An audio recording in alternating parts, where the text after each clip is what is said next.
Second one is entry of sperm into egg.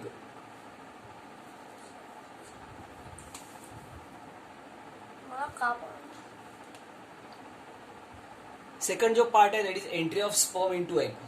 पहला जो part देखा था हम लोगों ने वो था activation of sperm. Sperm activate होने के बाद नाउ स्पर्म एंट्री कैसा करेगा एग में. So out of 200 to 400 million sperms only few hundred manage to reach the ampulla.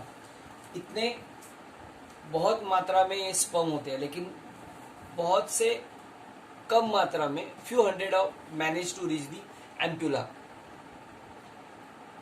Though many sperm reach the ampulla, but only one single sperm fertilize the ovum. Out of many sperm or out of 100 of sperm, only one sperm get entered.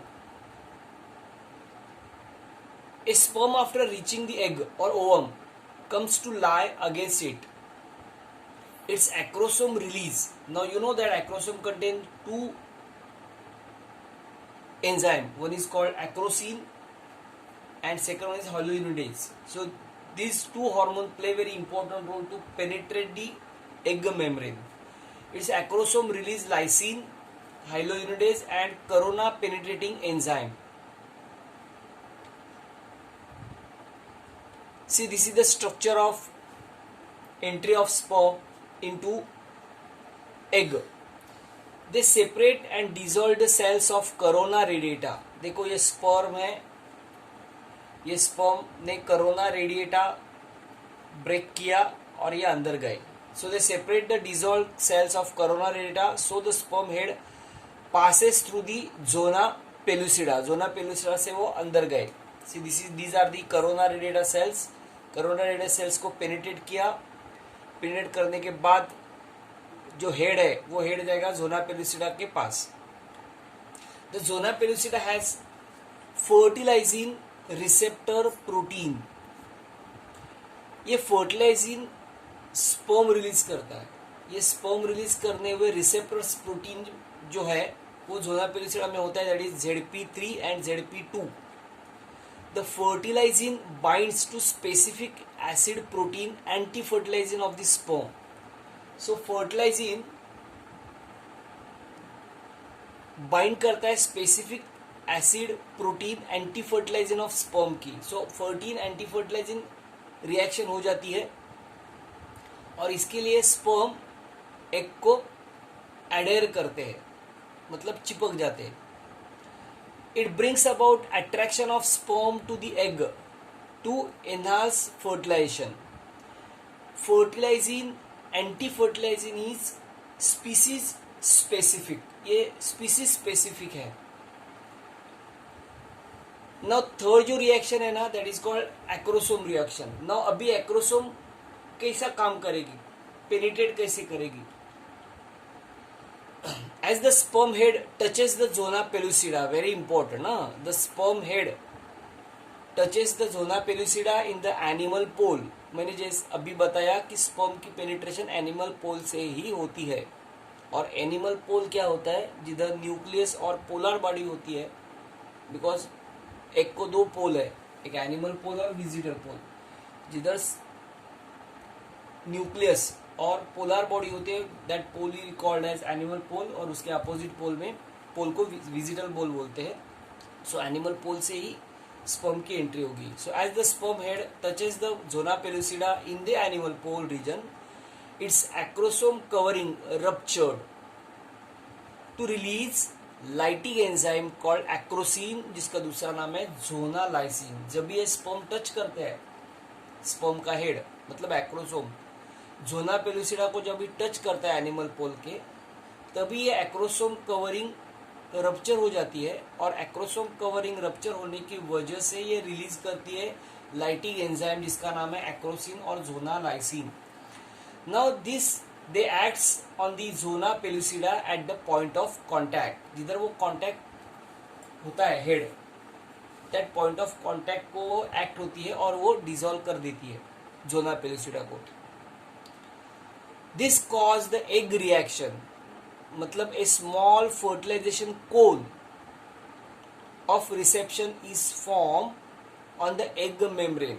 Egg membrane, जो egg का खुद का membrane है, जिसको हम लोग plasma membrane भी बोलते हैं और व्हाइट लाइन मेम्ब्रेन भी बोलते हैं, ये एक मेम्ब्रेन में कोन फॉर्म हो जाता है, जैसे मैंने अभी इधर दिखाया है, that cone get form,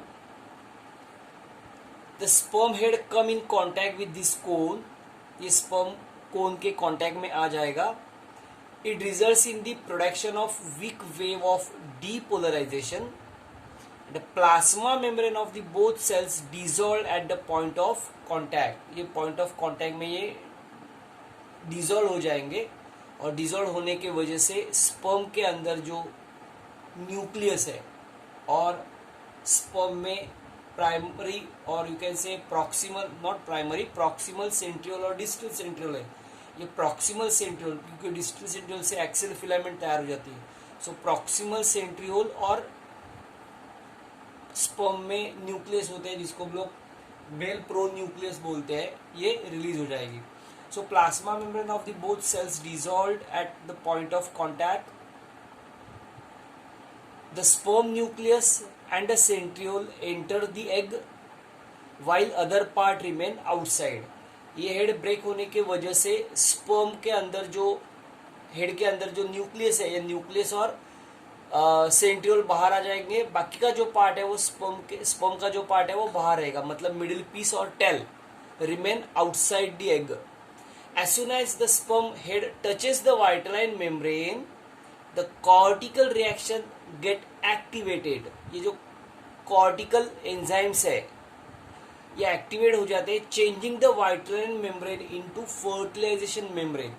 Now this is called as cortical reaction. ये cortical reaction क्या करती है, ये enzyme as soon as sperm touch करेगा, अगर sperm touch करते हैं व्हाइट लाइन मेम्ब्रेन को, सो व्हाइट लाइन मेम्ब्रेन का कन्वर्जन हो जाता है फर्टिलाइजेशन मेम्ब्रेन में, जो fertilising membrane very important, it play very important role to prevent the further entry of sperm. So at a time only one sperm get entered, बाकी के sperm नहीं अंदर जाते हैं due to because of white line membrane get convert into fertilising membrane which prevent polyspermy. So fertilising membrane by deactivating the sperm receptors of zona pellucida. A distinct pre-vitelline space is created around the fertilization membrane. This prevents any further entry of other sperm into the egg, that is polyspermy is avoided. Now sperm के head से nucleus, sperm का nucleus egg के अंदर गया, centriole अंदर गया. Now अभी ovum जो है, एग जो है, वो एग एक्टिवेट होगा. So ovum before fertilisation was the metaphase 2 stage, metaphase 2 में था वो. नाउ ये मेटाफेज फर्टिलाइज होने के बाद एक कंप्लीट हो जाएगा. Within a contact of sperm head to white line membrane of the egg, it get activated to resume and complete its meiosis 2. So meiosis 2 complete होता है. With this it gives out the second polar body. हम लोग oogenesis में देखा था meiosis 1 और meiosis 2. Meiosis 1 में एक से फर्स्ट पोलर बॉडी तैयार होती है, मियोसिस 2 में सेकंड पोलर बॉडी तैयार होती है. तो नाउ एग में सेकंड पोलर बॉडी तैयार होगी क्योंकि मियोसिस 2 का प्रोसेस कंप्लीट हो गया. The germinal vesicle of organised into female pronucleus. जो भी फीमेल का जो न्यूक्लियस है एग का, मतलब फीमेल के अंदर जो एग का जो न्यूक्लियस, जिसको हम लोग जर्माइनल वेसिकल बोलते हैं, उसका कन्वर्जन को अभी हम लोग बोलेंगे female pronucleus. At this stage it is the true ovum और एग, जो ये ट्रू ओवम और एग है. And last part is egg and sperm fusion of. So covering of male and female pronuclei degenerates, allowing the chromosomal pairing. Now here actual nucleus, really दोनों को nucleus में अभी reaction हो जाएगी pronuclei में, और degenerate allowing the chromosomal pairing होता है. This results in the formation of सिनकैरियन by the process called syngamy और कैरियोगैमी. कैरियो मीन्स न्यूक्लियस, सो कैरियोगैमी और syngamy. The zygote is thus formed. the proximal centriole received from the sperm helps in the formation of the syncaryon spindles and cleavage of cell into two blastomeres. दो blastomeres तैयार हो जाएगा, मतलब अभी cleavage की process चालू हो जाती है फर्टिलाइजेशन के बाद. अभी एक फर्टिलाइजेशन का सिग्निफिकेंस क्या है, which is very important. What is the significance of fertilization? First significance, the secondary oocyte completes the process of oogenesis and is transformed into matured ovum. क्योंकि जब तक ये सेकेंडरी मतलब सेकेंडरी oocyte oogenesis की process complete नहीं होती है, जब तक ये मैच्योर्ड ओवम नहीं होता है.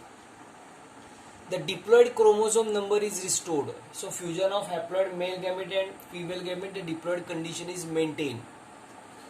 The ovum lacks the centrioles. See, secondary oocyte में unfertilized egg में lack of centriole होता है, मतलब centriole नहीं होता है. लेकिन fertilization होने के बाद or due to fertilization the centriole get introduced. So the ovum lack the centrioles necessary for further division are received from the sperm during fertilization. Now fertilization involves fusion of male and female gametes from the two parents. So diploid it results in the variation which are significant to ovulation, evolution. Sorry, the sex of the offspring is determined due to fertilization. Sex determine होता है. Next part हम लोग देखेंगे next slide में, that is embryonic development, जिसमें हम लोग discuss करेंगे cleavage, blastula, implantation and gastrulation.